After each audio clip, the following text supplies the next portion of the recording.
마태복음 13장 씨 뿌리는 사람의 비유. 그날 예수님께서 집에서 나와 호숫가에 앉으셨습니다.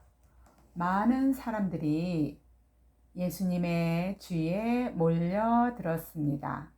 그래서 예수님께서는 배에 올라가 앉으셨고 사람들은 호숫가에 그대로 서 있었습니다.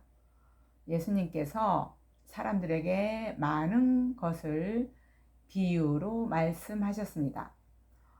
농부가 씨를 뿌리러 나가 씨를 뿌리는데 어떤 씨는 길가에 떨어졌다.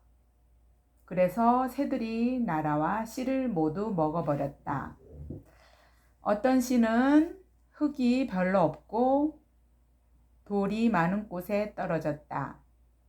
곧 싹이 나지만 흙이 깊지 않아서 해가 뜨자 시들어 버렸고 뿌리가 없어서 곧 말라 버렸다.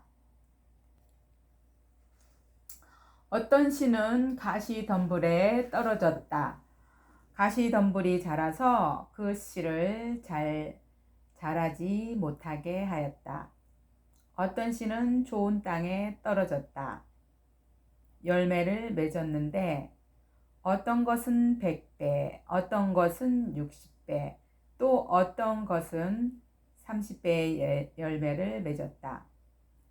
귀 있는 사람은 들어라. 비유로 가르치는 이유. 제자들이 예수님께 와서 물었습니다. 왜 사람들에게 비유로 가르치십니까? 예수님께서 대답하셨습니다. 너희들에게는 하늘나라의 비밀을 아는 것이 허락되었으나 다른 사람들에게는 그렇지 않다. 가진 사람은 더 많은 것이 주어져 풍부해질 것이다. 그러나 가진 것이 없는 사람은 있는 것마저 빼앗길 것이다. 그래서 내가 비유로 사람들에게 말한다. 그들은 보아도 보지 못하고 들어도 듣지 못하고 이해하지도 못한다. 따라서 이사야의 예언이 이 사람들에게 이루어지는 것이다. 너희는 들어서 깨닫지 못할 것이고 보아도 알아보지 못할 것이다. 이 백성들의 마음이 둔해졌고 귀는 듣지 못하고 눈은 감겨 있다. 그들이 눈으로 보고 귀로 듣고 마음으로 깨닫고 돌아와 내가 그들을 고치는 일이 없게 하려 함이다. 그러나 너희 눈은 보고 있으나 복되다. 너희 귀는 듣고 있으나 복되다. 내가 너에게 진정으로 말한다. 많은 예언자들과 의인들이 너희가 지금 보는 것을 보고 싶어 했지만 보지 못했다. 너희가 듣는 것을 듣고 싶어 했지만 듣지 못했다. 씨 뿌리는 사람의 비유를 설명하심. 씨 뿌리는 사람의 비유를 들어라. 누구든지 하늘나라의 말씀을 듣고도 깨닫지 못하면 악한 자가 와서 마음속에 뿌려진 것을 빼앗아 가버린다. 이런 사람은 길가에 뿌려진 씨와 같은 사람이다. 돌무더기에 뿌려진 씨와 같은 사람은 말씀을 들을 때 기쁘게 얼른 받아들이는 사람이다. 그러나 뿌리가 없어 오래가지 못한다. 말씀 때문에 어려움이 생기고 박해를 당하면 곧 넘어진다. 가시덤불에 떨어진 씨와 같은 사람은 말씀을 들으나 세상 염려와 재물의 유혹이 말씀을 가로막아 결국 열매를 맺지 못한다. 좋은 땅에 떨어진 씨와 같은 사람은 말씀을 듣고 깨닫는 사람이다. 이런 사람은 열매를 맺는데 어떤 사람은 100배, 어떤 사람은 60배, 어떤 사람 30배의 열매를 맺는다. 밀과 가라지. 예수님께서 그들에게 또 다른 비유로 말씀하셨습니다. 하늘나라는 자기 밭에 좋은 씨를 심는 사람에 빗댈 수 있다. 사람들이 잠들었을 때 원수가 와서 밀 사이에 가라지를 뿌리고 갔다.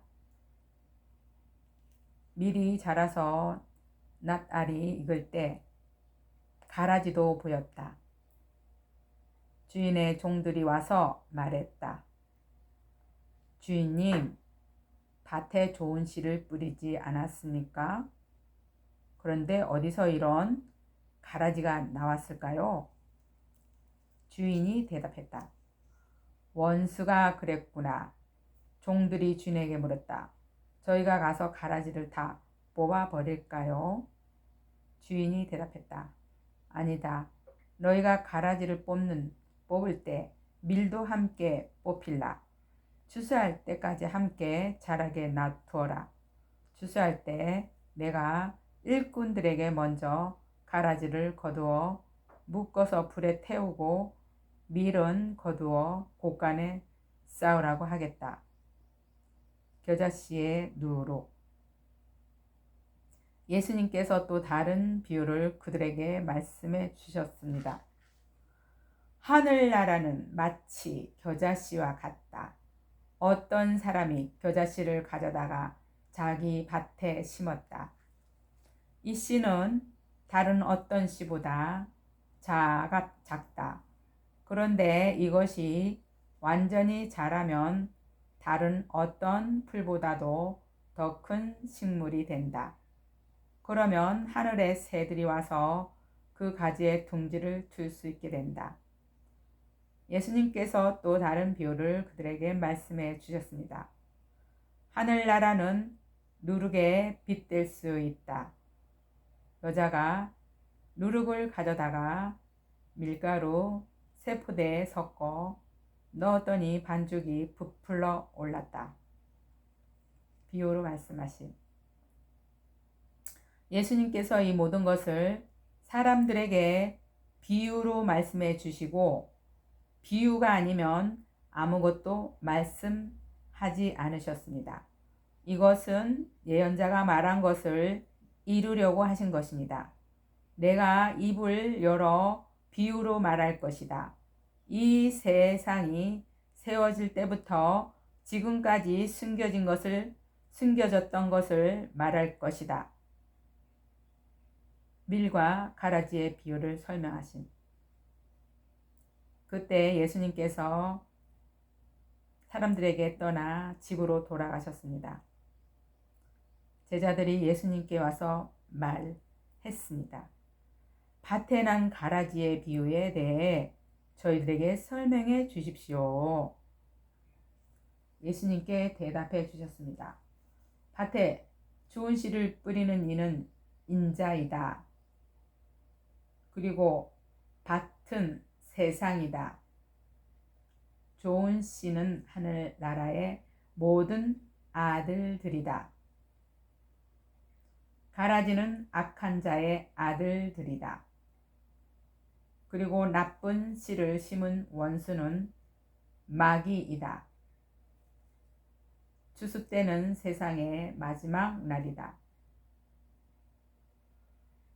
추수하는 일꾼들은 천사들이다. 가라지는 다 뽑혀서 불에 태워질 것 같이 세상의 마지막 날에도 그렇게 될 것이다. 인자가 천사를 보낼 것인데 아들은 죄를 짓게 만드는 자들과 불법을 행하는 자들을 모두 하늘나라에서 출현해 불타는 아궁에 던질 것이다. 사람들이 그곳에서 슬피 울고 고통스럽게 이를 갈 것이다. 그때 의인은 아버지의 나라에서 해처럼 빛날 것이다. 귀 있는 자들은 들으라. 숨겨진 보물과 진주의 비유. 하늘나라에는 밭에 숨겨진 보물과 같다. 어떤 사람이 그 보물을 발견하고 다시 밭에 숨겼다. 그는 매우 기뻐하며 돌아가서 가진 것을 모두 팔아 그 밭을 샀다. 또한 하늘나라는 진주를 찾는 상인과 같다. 아주 값진 진주를 발견하자 그 사람은 가서 가진 것을 모두 팔아 그 진주를 샀다. 고기 잡는 그물의 비유. 또한 하늘나라는 호수에 던져 온갖 종류의 고기를 잡는 그물과 같다. 그물이 가득 찼을 때 어부들은 바닷가로 그물을 끌어당겼다. 그들은 앉아서 좋은 물고기는 바구니에 담고 나쁜 것들은 던져버렸다. 세상 끝난 날에도 이렇게 될 것이다. 천사가 와서 의인들 가운데서 악한 사람들을 구별하여 낼 것이다. 천사가 그들을 불타는 아궁이에 던질 것이다. 사람들이 그곳에서 슬피 울고 고통스럽게 이를 갈 것이다. 새 것과 낡은 것. 너희가 이 모든 것을 이해하겠느냐? 제자들이 네 하고 대답했습니다. 예수님께서 제자들에게 말씀하셨습니다. 그러므로 하늘나라의 제자가 된 율법 학자는 창고에서 새 것과 헌 것을 꺼내 오는 집주인과 같다. 예수님께서 이 비유들을 다 말씀하시고 그곳을 떠나셨습니다. 나사렛에서 배척을 받으신 예수님께서 고향에 가셔서 유대인의 회당에서 사람들을 가르치셨습니다. 사람들은 놀라서 말했습니다. 이 사람이 이러한 지혜와 기적을 베푸는 힘을 어디에서 얻었을까? 이 사람은 목수의 아들이 아니냐? 그의 어머니는 마리아이고 동생들은 야고보, 요셉, 시몬, 그리고 유다가 아니냐? 그리고 그의 누이들도 우리와 함께 있지 않은가? 그런데 이 사람이 이런 모든 것을 어디서 터득했을까? 그들은 예수님을 믿으려고 하지 않았습니다. 예수님께서 그들에게 말씀하셨습니다. 예언자는 자기 고향이나 자기 집에서는 존경을 받지 못하나 거기 외에는 어디서나 존경을 받는다. 사람들이 믿지 않았기 때문에 예수님께서는 그곳에서 기적을 많이 베풀지 않으셨습니다. 아멘.